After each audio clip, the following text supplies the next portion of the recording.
The objective of life is not to rest. The objective of life is to act. Think of more disciplines. Think of more ways and means in which to use your own wisdom and your own philosophy and use your own attitude, your own faith, your own courage, your own commitment, your own desires, your own excitement. Invest it in discipline so that it's not wasted.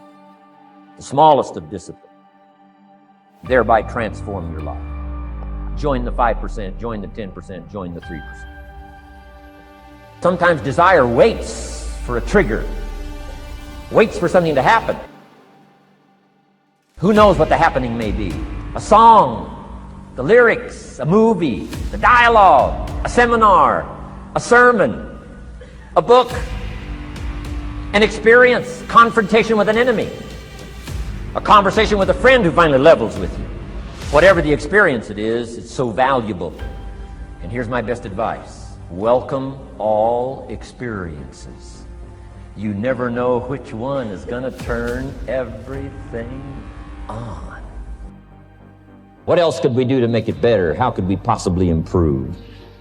This is called the possibility for life change. Starts with education. Don't be lazy in learning. Don't be lazy in picking up the ideas. Don't be lazy in learning from your own experience. To make your life work out worthwhile, you've got to have some ideas. You've got to have the information. So you've got to be smart.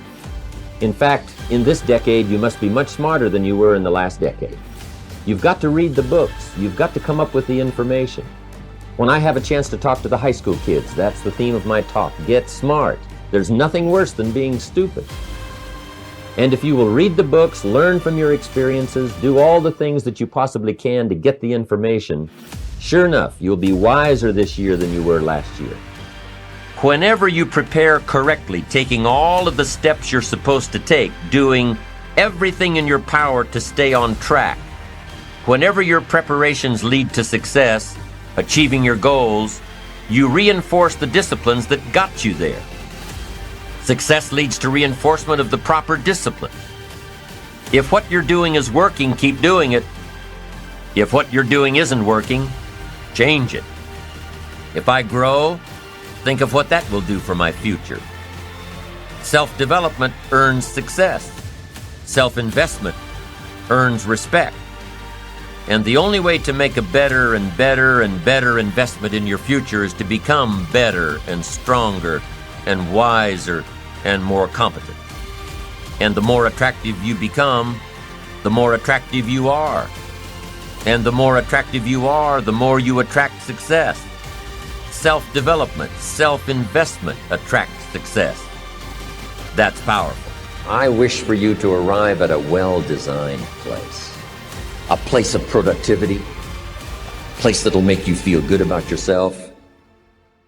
A place that'll give you honor and respect. A place that'll give you influence to touch other people 5 years from now that you couldn't do today.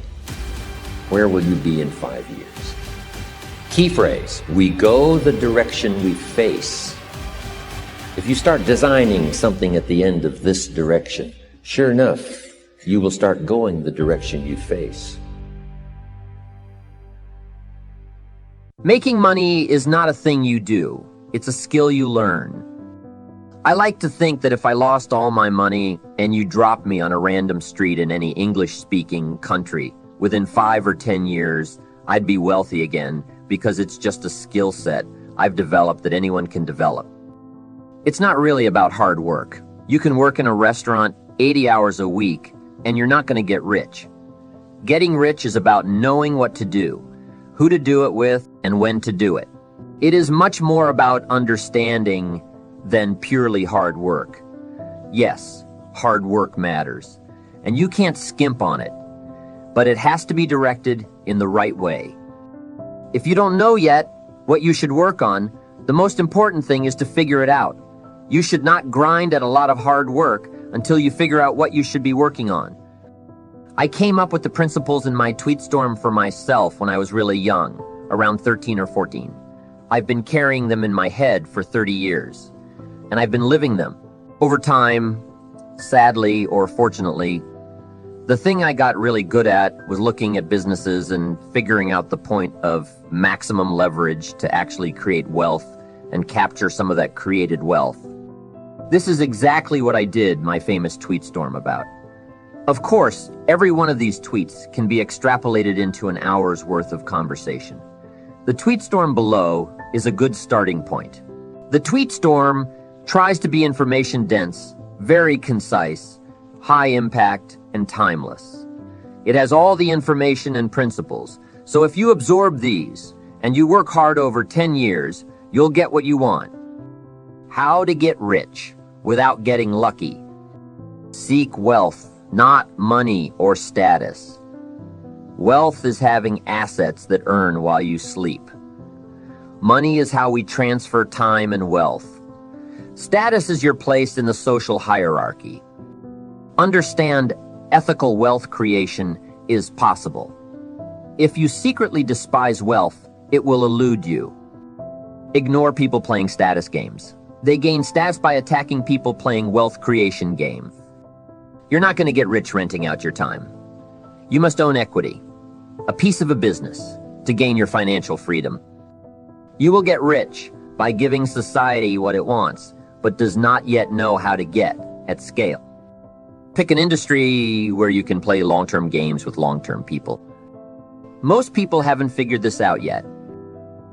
If you just make a decision, it can be sometimes the day that starts you on a brand new journey. Now, some decisions are incidental and some are small and some, are part of a working day. But sometimes decision making can be one of the most important days of your life. Maybe a decision you've postponed, and now you understand the penalty of postponing that decision. You've got to do something, and finally you come to the conclusion, today is the day. I now decide. And whether you decide on a new direction, whether you decide on a refinement in philosophy, whether you decide to act when before you haven't acted, you decide on a series of things that you're going to do. Deciding can be such an incredibly important, very exciting, inspirational day. Also, deciding sometimes starts the process of lifting our self-esteem. Sometimes when you look back on it, the day that you decided was just about as exciting as the day when you finally accomplished the project. That when you finally made the decision, you finally got the monkey off your back, as we say in English. You finally, got through whatever barriers kept you from making that decision, and finally you made a decision. And now it seems like the sky is blue and the air is clear and your mind is ready. The adrenaline starts to flow, things start to happen to you from that moment of decision. So that can be an incredible source of inspiration. Now, if you don't follow through, it's not going to last all that long. If you decide and then, postpone and you decide but you still don't get to it for a week or a month or a year, soon all that energy and that source of inspiration is all dissipated. So deciding is inspiring, but not for that long. But once you decide, it can be a very powerful day. But now, of course, you must follow through.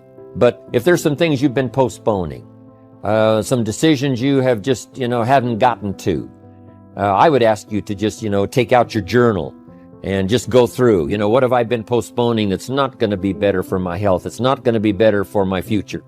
It's not going to enhance my finances. Maybe a problem needs to be solved. I got to decide when I'm going to do it and how I'm going to proceed. I need to get to it. I promise you, if you'll go through some of that list and start making those decisions, your inspiration will start to flow, and those could be very critically important, exciting days. All the returns in life, whether in wealth, relationships, or knowledge, come from compound interest. Pick business partners with high intelligence, energy, and above all, integrity. Don't partner with cynics and pessimists. Their beliefs are self-fulfilling. Learn to sell. Learn to build. If you can do both, you will be unstoppable. Arm yourself with specific knowledge, accountability, and leverage. Specific knowledge is knowledge you cannot be trained for. If society can train you, it can train someone else and replace you. Specific knowledge is found by pursuing your genuine curiosity and passion rather than whatever is hot right now. Building specific knowledge will feel like play to you, but will look like work to others. When specific knowledge is taught, it's through apprenticeships, not schools.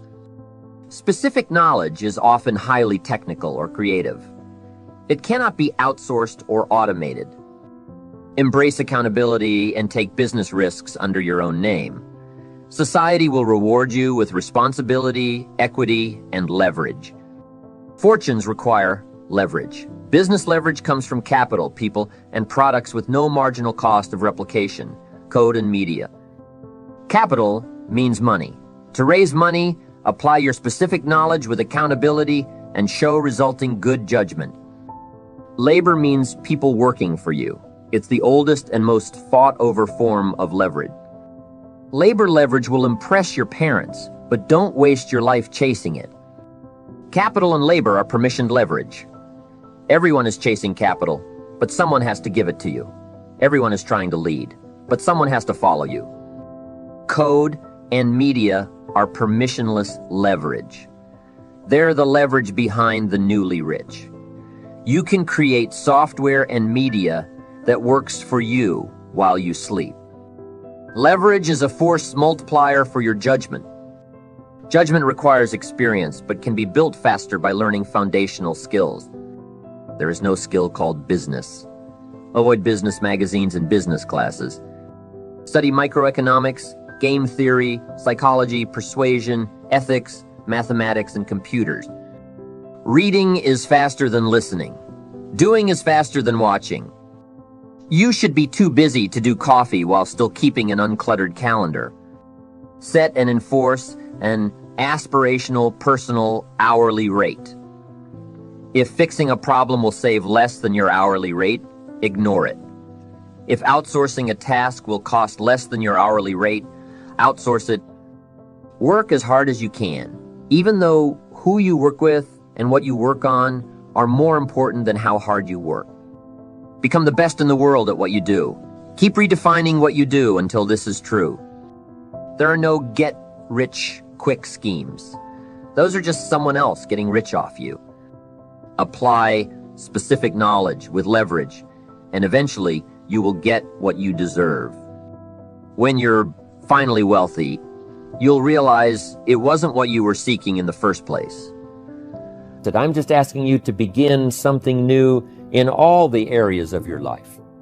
Maybe you've always thought about benevolence and you just haven't gotten started, or you haven't made the plans, or you haven't made the decision. I'm asking you to start taking that stuff now that's in your head, that imagination, which is very powerful, and it's a great source of inspiration in itself. But then I'm asking you then to decide, use that inspiration. Then I'm asking you to make plans, begin to make plans, use that inspiration. And then if you take that first step, it can be the first step of an incredible journey. When Mark had his first meeting, when Mark recruited his first distributor, when Mark got that first few yeses from people, and he started the process, as simple as it was, from the trunk of his car, as crude as the literature was in the beginning, it was a start. And so beginning can be an incredible source of inspiration. And beginning can be many things. Beginning a new commitment to learning. You say, I'm going to have a library second to none, and I bought the first book of my new library today. I'm going to be surrounded by information and inspiration. The cassette tapes and the videos and the books. I'm going to have a library second to none. I've thought about it. Wouldn't it be wonderful? And, I've started making plans. I've provided some space in my room for my expanded library. But here's what's exciting. I got the first book today. I've gotten started. This is just the first of many, many books. This is the first of a whole flow of information for me. This is the first time. You want to learn a new skill and you sign up for a class. Let's say you want to learn accounting or something, and you sign up for the class and you take the first class. You get started. You thought about it. You made some plans for it. You made some time for it. But there's nothing like sitting there in the class with the pen in your hand and the pad ready to take notes. Here I am. I'm starting on a new journey of learning. Remember that.